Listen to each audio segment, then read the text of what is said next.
If you are truly devoted to God, then He has a great plan for you, which is accompanied by great sacrifices that you must make. Have you ever wondered why the Bible compares believers to soldiers? It says to enjoy suffering like a good soldier of Christ. Have you ever seen how soldiers are trained? Why do soldiers have to undergo such rigorous training? Police officers also protect society, but they do not receive such rigorous training.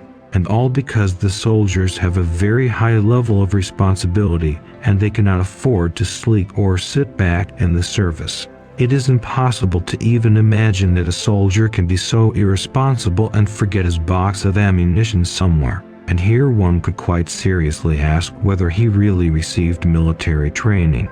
Just as a soldier cannot be blamed for not doing his duty, so a believer who has been used by God cannot be blamed for not being trained. The Bible compares the training of a believer to that of a soldier.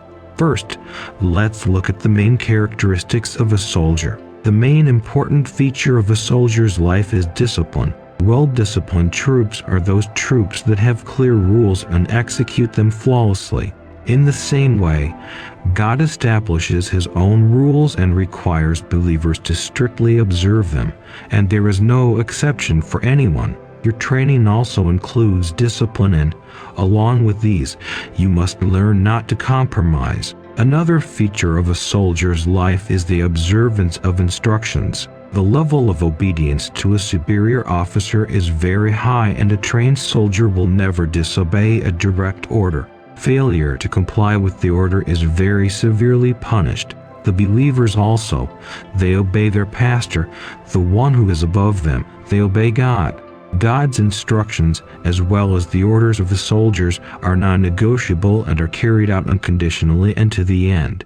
And the level of your obedience to instructions speaks directly to your level of maturity before God.